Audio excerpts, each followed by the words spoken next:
এই ১ কাপ চা যে আমাদের জন্য কতটা ইম্পোর্টেন্ট সেটা আমরা ইন্ডিয়ানরা ভালো করেই জানি। যতই সেটা ক্ষতিকর হোক না কেন, যতই ডাক্তার মানা করুক, সেটা আর আমাদের ছাড়া যাচ্ছে না। কারণ এটা না খেলে তো আমাদের ঘুমই ভাঙে না। নমস্কার, আমি মোহিনী, উত্তর দিনাজপুর থেকে আমি আরেকটি ভ্লগ নিয়ে চলে এলাম তোমাদের কাছে। সকালে ফ্রেশ হয়ে আমিও সেই ইন্ডিয়ানদের নিয়মটা পালন করলাম।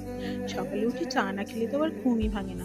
তাই আমিও চা খেয়ে নিলাম। খেয়ে ঘুম-টুম ছাড়িয়ে লেগে পড়লাম আমার ডেইলি কাজে। ডেইলি কাজের মধ্যে যেগুলো পড়ে সবকিছু ঝাড়া, মোছা, বাসি ঘর, বাড়ি সব ঝেড়ে পুছে সব মুছে নিই। মুছে নেওয়ার পরে মা রান্না করে নিয়েছিল। আমি চলে এলাম কিচেনে। কিচেনে কাউন্টারটা পরিষ্কার করতে। তো গ্যাসটাকে সুন্দরভাবে মুছে নেব। মুছে নেওয়ার পরে দেখো কত সুন্দর লাগে।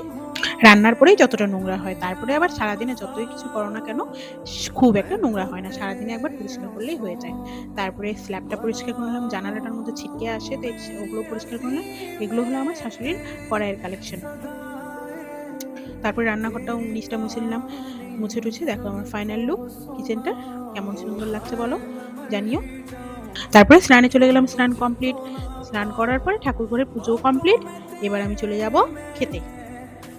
তো রান্নায় হয়েছিল আজকে মাছের ডিমের বড়া, তারপরে মাছের তেলের চচ্চড়ি, তারপরে মাছের ঝোল কচু দিয়ে। তারপরে আমরা ৩ জনে মিলে খাওয়া-দাওয়াটা কমপ্লিট করে নিলাম। দুপুরের খাওয়া কমপ্লিটের পরে তারপরে যে সবকিছু টেবিল থেকে সরিয়ে নিলাম, কারণ টেবিলটা ক্লিনিং করতে হবে। আর গরমের দিন যেহেতু বাইরে তো কিছু রাখাই যাবে না, ভাতটাই খালি বাইরে রাখবো আর যা তরি-তরকারি আছে ফ্রিজে ঢুকিয়ে দেবো। তারপরে বোতলগুলো খেয়ে খালি হয়ে গেছিলো, সেগুলোকে ভরে নিলাম, ভরে-টরে টেবিলটা মুছে নিলাম।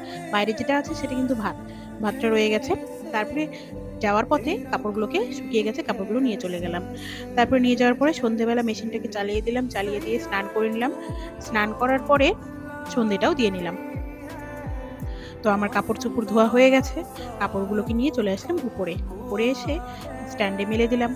আজকে আর দুপুরবেলা ধোয়া হয়নি। আজকে আমি সন্ধ্যেবেলায় ধুলাম। আমি বেশিরভাগ সন্ধ্যেবেলায় ধুই কাপড়। তারপরে ভাবলাম কি খাওয়া যাক?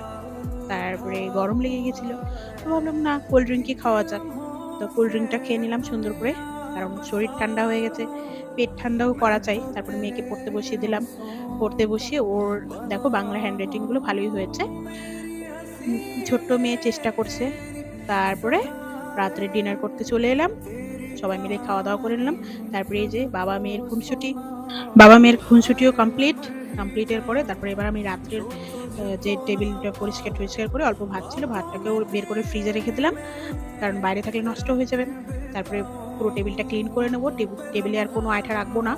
কারণ মা যেহেতু সকালে এসে রান্না বসিয়ে দেবে। তারপরে চালটাও ভিজিয়ে রাখলাম। চালটা ভিজিয়ে রাখলে ভালো হয়, না হলে ভালো হয় না। তারপরে যে কাপড়গুলো আমি স্ট্যান্ড থেকে বিকেলে নিয়ে এসেছিলাম, সেগুলোকে গুছিয়ে নিলাম। গুছিয়ে আমরা একটু মজা করে নিলাম। করে-টরে সবগুলোকে জায়গা মতো সেট করে নিলাম। কারণ কালকে তো বৃহস্পতিবার, কালকে আমার আর টাইম নেই। কালকে আমি ব্যস্ততার মধ্যেই কাটবে। তাই সব সেট করে নিলাম। দেখা হবে নেক্সট ব্লগে। Tata, bye bye, good night.